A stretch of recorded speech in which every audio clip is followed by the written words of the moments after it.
મારા વાલા ભાઈઓ અને બહેનો,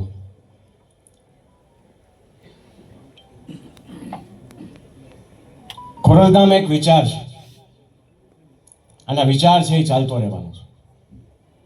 ઘણી બધી વાતો થઈ કે પદ અને હોદ્દો, પણ વિચાર હોય ને એને પદ અને હોદ્દાની જરૂર નથી હોતી. આજે મને વિશ્વાસ છે જે વાતો થઈ એ વાતો વચ્ચે ભક્તિ દ્વારા એકતાની શક્તિની જે આપણું વચન છે એ વચન ક્યારેય ખાલી હાથ નહીં જાય એવો મને સંપૂર્ણ વિશ્વાસ છે.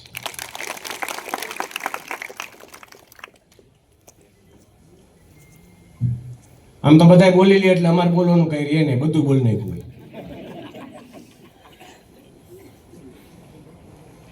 ઘણા બધા પ્રકલ્પોની વાત થઈ. ખોડલધામ પહેલા દિવસથી એવું ઈચ્છે છે કે છેવાડાના ઘર સુધી રહેલો આપણો ભાઈ અને બેન સુધી ખોડલધામ પહોંચી અને જે પણ એની તકલીફ હોય તકલીફ દૂર કરવામાં મદદ થાય એ ભાગરૂપે આપણે આ સંગઠનની રચના કરી છે. ને ખૂબ આનંદની વાત છે, શિક્ષિત, ખૂબ વિઝનરી, મને જેટલો મોકો મળ્યો છે 1 વર્ષ કામ કરવાનો અનારબેન સાથે, જે સિસ્ટમથી આગળ વધી રહ્યા છે સંગઠન માટે, તેને આજે સંગઠન અધ્યક્ષ તરીકે જાહેર કરવામાં આવ્યા એનો મને ખૂબ આનંદ છે. ફરીથી આપની વચ્ચે એટલે મૂકું છું, હમણાં પ્રેસમાં ચાલી રહ્યું છે નરેશભાઈએ અનારબેનને અધ્યક્ષ બનાવ્યા સંગઠનના. મને રહેવા દેજો, પણ આ એક કાર્ય ખૂબ અઘરું છે ભાઈ. પ્રવાસ છે ને ખૂબ અઘરો છે. આજકાલના રોડ રસ્તા, આજકાલનો ટ્રાફિક. 2010માં અમે વીરજીભાઈ રાજકોટથી ખોડલધામ 40 મિનિટમાં આવતા, 35 મિનિટમાં આવતા. ટોલ નાકે એક ગાડી ન હોય, સીધા સીધા નીકળી જતા. આજે ટોલ નાકાથી અહીંયા પહોંચવામાં અત્યારે તો રોડ બને છે 2.5, 3, 3.5 કલાક, પણ એમનેમ પણ રોડ નહોતો બનતો ત્યારે 2 કલાક ઓછામાં ઓછી અમને અહીંયા આવતા થાય છે. અત્યારનો પ્રવાસ ખૂબ કઠણ છે અને એ પ્રવાસ અને એ વ્યવસ્થા, એ માળખું, અત્યારની બધી પ્રભુએ જે આપેલી આપણને અત્યારે વેધર છે જુદી જુદી પ્રકારની, કમોસમી વરસાદ, ક્યારે ઠંડી પડે ક્યારે ગરમી પડે આપણને કંઈ ખબર ન હોય, એમાં પ્રવાસ કરવો ખૂબ મુશ્કેલ છે. અહીં ઘણા બધા મિત્રો બેઠા છે જે ખૂબ મોટા કામ વર્ષોથી આ કરી છે અને ખબર છે કે 10 વર્ષ પહેલા એરપોર્ટમાં જવું એટલે બહુ ઇઝી હતું. તમે જાઓ એટલે સિક્યુરિટીમાં 10 મિનિટમાં અંદર વયા જાઓ. અત્યારે સિક્યુરિટી ક્રોસ કરતા કરતા 1.5 કલાક થાય.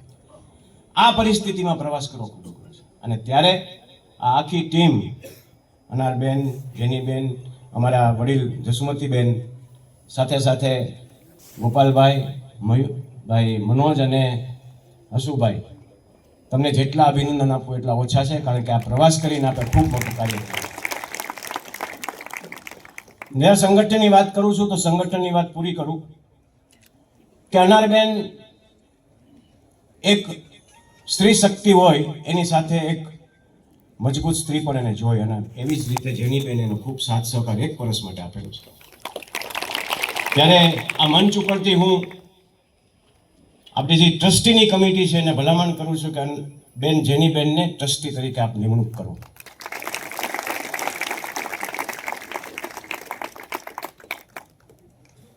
રહી વાત ખોડલધામ પરિસરની, અનેક દાખલાઓ, અનેક એવા વિચારો અહીંયા મૂકવામાં આવે છે.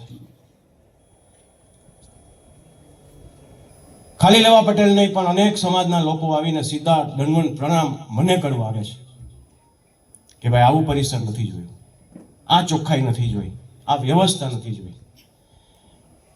એના બધા કારણ તમે બધા બેઠા છો. આ એક હાથે કશું થતું નથી, એક હાથે કશું થતું નથી.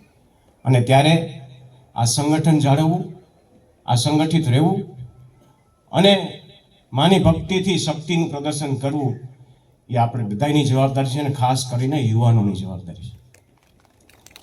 આજે અમે છે કાલ નથી.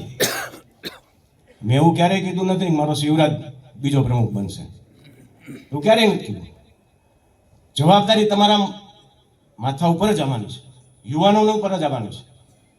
ત્યારે યુવાનો સંગઠન માટે આગળ આવે અને લેવા પટેલ સમાજને એક એવા તાંતડે બાંધે કે કોઈ પણ હોય, સરકાર હોય કે કોઈ પણ વસ્તુ હોય, તમારી સામે આંગળી ન ચીંધી શકે. ઘણા બધા પ્રકલ્પોની વાત હમણાં કાવાણી સાહેબે કરી. લંડનમાં સચિનભાઈ અને એક મિત્ર સાથે આવ્યા છે, વીરજીભાઈ પણ બેઠા છે.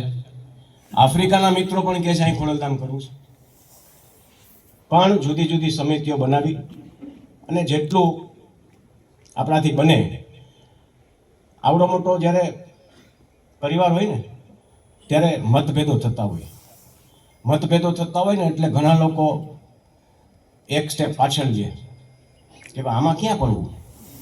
પણ હું બધાને એમ કહું કે આપણી લીટી હાઈલા જાઓ, બીજું કાંઈ જોવામાં તમે તમારું જે કામ કરો કરતા રહ્યો એટલે બધું સરખું થશે.